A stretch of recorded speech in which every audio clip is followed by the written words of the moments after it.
नमस्कार, स्वागत है आपका और आप देख रहे हैं अपने YouTube चैनल रीमेक इट पर। प्रधान शिक्षकों को बहुत सारी बधाइयाँ, ढेर सारी शुभकामनाएं। आपकी उज्जवल भविष्य के लिए बहुत सारा शुभकामना रीमेक इट की तरफ से। अब आते हैं इस वीडियो के कंटेंट पर।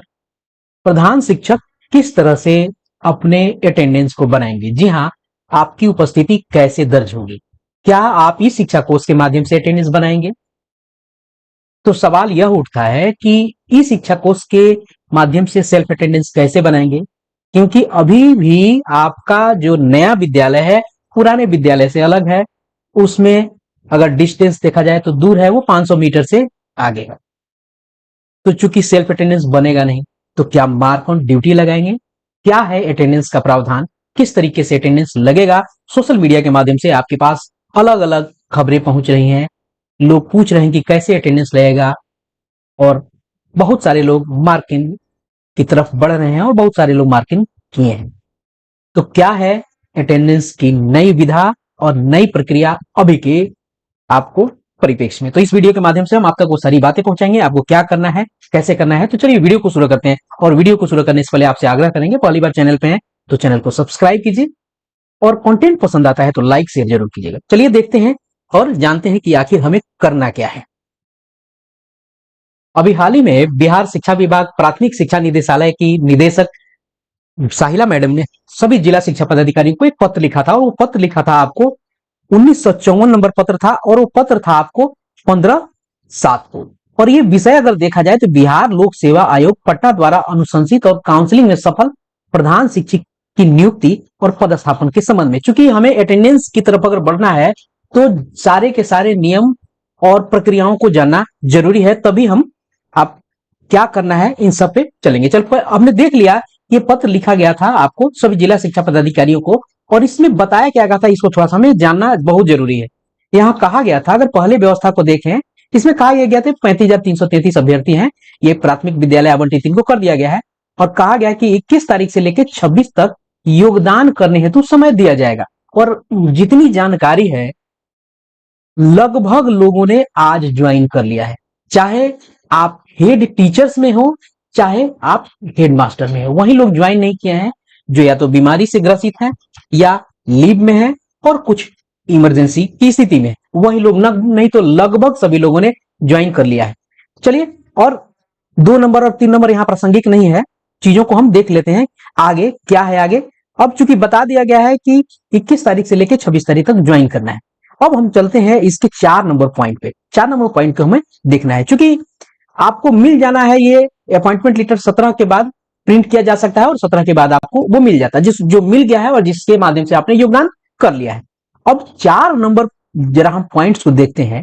कहा क्या गया है कि प्रधान शिक्षकों को आवंटित विद्यालय में योगदान तिथि से वेतन दे होगा। बिल्कुल सही बात है, जिस दिन आप योगदान कर रहे हैं उसी दिन से आपको वेतन दे होगा, सैलरी आपको उसी दिन से मिलेगी। बिल्कुल सही बात है। वो कौन सा दिन आपने चुना है? आज का दिन 21 तारीख को चुना है।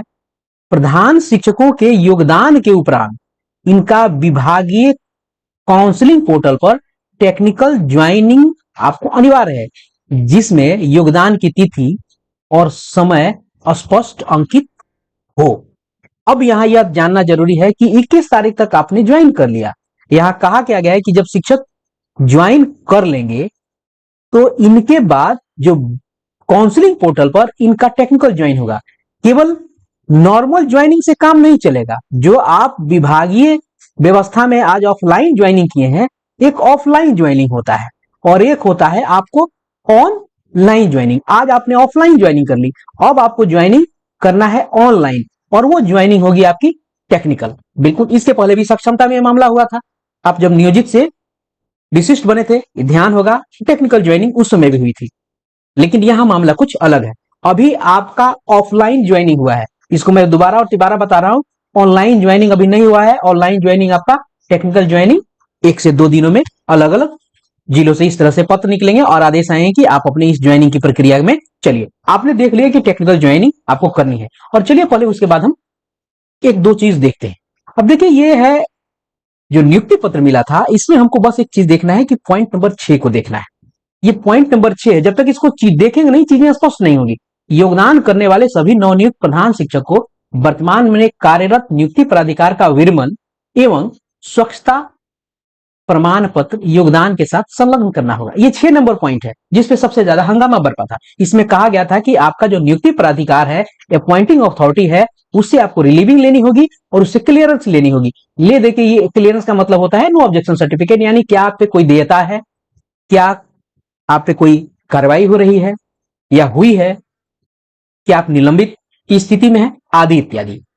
अब ये 6 नंबर पॉइंट था, इसमें आपको विरमण ले लेना था और स्वच्छता प्रमाण पत्र यहां ले लेना था। इसे आपने देख लिया कि विरमण और स्वच्छता की बात इसमें 6 नंबर पॉइंट कही गई थी। अब चलते हैं एक और पत्र पर, चूंकि मैं इन सारी बातों को इसलिए बता रहा हूं कि सब एक दूसरे से इंटरकनेक्ट है।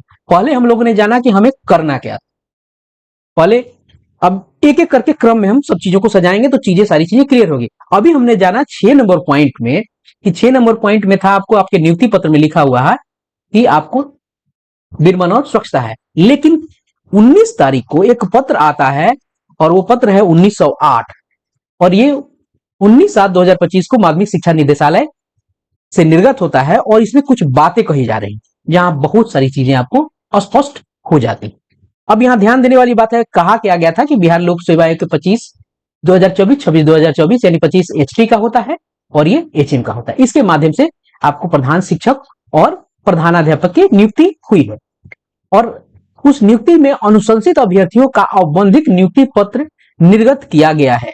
उक्त दोनों औपबंधिक नियुक्ति पत्र के प्रारूप के कंडिका 6 में, अभी हमने जो देखा जिस कंडिका 6 में जिसमें आपको विरमण और स्वच्छता की जो बात की गई थी वो कहां था, कंडिका 6 में। अंकित शर्तों को निम्नवत प्रतिस्थापित किया जाता है। प्रतिस्थापित का मतलब होता है इस कंडिका 6 में जो विरमण से संबंधित बातें की गई हैं उसकी जगह कुछ और चीजें रिप्लेस की जाएगी कुछ और चीजों से, और वो किससे की जाएंगी, ये इन कुछ लाइंस के, अब वो चीजें वहां से ऑब्सोलीट हो जाएंगी, वो खत्म हो जाएंगी और उसकी जगह यह चीजें पढ़ी जाएंगी। और ये क्या है, योगदान करने वाले सभी नवनियुक्त प्रधान शिक्षक प्रधानाध्यापक का नौ पदस्थापित विद्यालय में योगदान करने के पश्चात पूर्व के विद्यालय से त्याग पत्र स्वतः स्वीकृत माना जाएगा।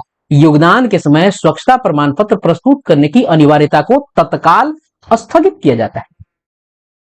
एक चीज को हम यहां देख लेते हैं, स्वच्छता प्रमाण पत्र की बात नहीं कही गई, हमें देखना है आपको त्याग पत्र। यहां कहा गया कि त्याग पत्र स्वीकृत आपका हो जाएगा। कैसे, जैसे आप नए विद्यालय में ज्वाइन करते हैं, ज्वाइन करते ही पुराने विद्यालय से आपका क्या हो जाएगा, आपका त्याग पत्र वहां से हो जाएगा, यानी आप वहां से आपकी व्यवस्था वहां खत्म हो गई, आपकी जर्नी जो है वहां रुक गई।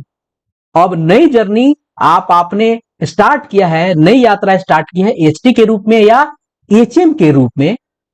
अब चूंकि ये जर्नी यहां खत्म हो गई है और यहां नई जर्नी शुरू हुई, यहां त्याग पत्र हो गया है, यानी आपका रिजाइन वहां हो गया है। क्योंकि विभागीय स्थिति पे है तो इसलिए जो वहां रिजाइन हो गया, तो विरमण चूंकि सरकारी मामला है तो वहां विरमण की बात इसलिए की गई थी। तो बहुत सारे लोग कहते हैं वहां स्वतः विरमण की बात की जाती है, जिसे बाद में आपको ठीक कर लिया जाएगा जैसी जानकारी है। इस शब्द को त्याग पत्र को विरमण में बदल जाएगा। क्योंकि यहां से विरमण हो गया, यहां से त्याग पत्र हो गया, तो ये सर्विस यहां खत्म हो गई। अब एक नई सर्विस सेवा यहां से और नए संवर्ग में और नई व्यवस्था में आरंभ हो रही है। इसको कैसे समझते हैं, आपको ध्यान होगा कि बहुत ऐसे विशिष्ट शिक्षक या नियोजित शिक्षक क्या बने थे, TRE के माध्यम से, आपको 1-2 के माध्यम से वो शिक्षक विद्यालय आपको अध्यापक बने थे। इनकी कंडीशन में भी चूंकि विशिष्ट शिक्षक पहले से भी ही शिक्षा कोर्स पे अपना अटेंडेंस बना रहे थे, लेकिन जैसे वो TRE 1 में गए, विद्यालय अध्यापक गए, पुरानी जो नियोजित और विशिष्ट शिक्षक की व्यवस्था की जो बात थी वो खत्म कर दी गई। ई शिक्षा कोर्स वाला जो मामला था आपका, ई शिक्षा कोर्स वाला मामला, वहां उनका ID जो है वो वहां खत्म कर दिया गया और नई टेक्निकल ज्वाइनिंग वहां कराई गई। और नई टेक्निकल ज्वाइनिंग के बाद यहां नया ID उनको वहां मिला, नया ID मिला। सेम यही कंडीशन है। अब जो भी विशिष्ट शिक्षक आपको हैं या आपको नियोजित शिक्षक है, जो आपको प्रधान शिक्षक बने हैं या HM बने हैं, तो पुरानी व्यवस्था में ई शिक्षा कोर्स का ID जो है वहां अब वो स्टॉप हो गया। अब आपके लिए नई व्यवस्था बनेगी। यानी वो कब बनेगी? जब टेक्निकल ज्वाइनिंग आपका होगा।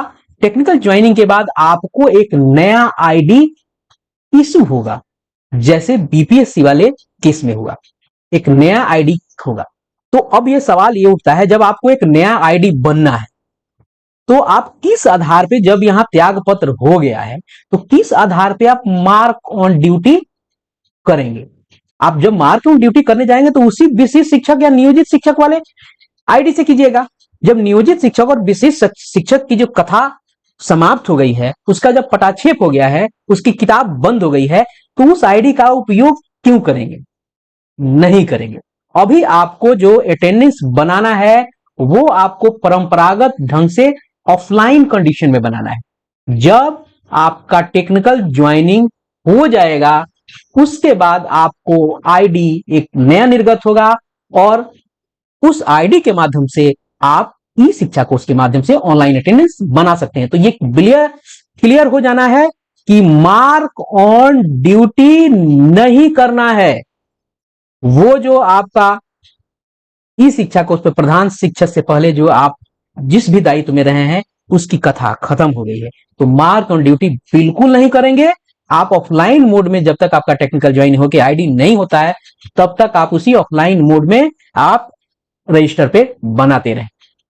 तो उम्मीद करता हूं कि आपको जो सोशल मीडिया पे अलग अलग विद्वानों के द्वारा जो ज्ञान परोसा जा रहा है उसकी ऑथेंटिसिटी कितनी है, कितनी प्रामाणिकता है। इसलिए मैंने सारी चीजों को एक साथ एक पूरे फ्लो में आपको बताया, स्टेप वाइज, और कि नियम क्या है, कैसे क्या करना है। उसके बाद आपके नियुक्ति पत्र में क्या आदेश दिए गए, उस नियुक्ति पत्र के बाद फिर से जो शुद्धि पत्र आया वो क्या था, तब जाके चीजें क्लियर हुई कि आपका त्याग पत्र हो गया है, वो कथा वहां बंद हो गया है। तो आशा करता हूं कि चीजें क्लियर हो गई होंगी। तो इस वीडियो में इतना ही, मिलते हैं जल्दी ही नए कंटेंट और नए इंफॉर्मेशन के साथ।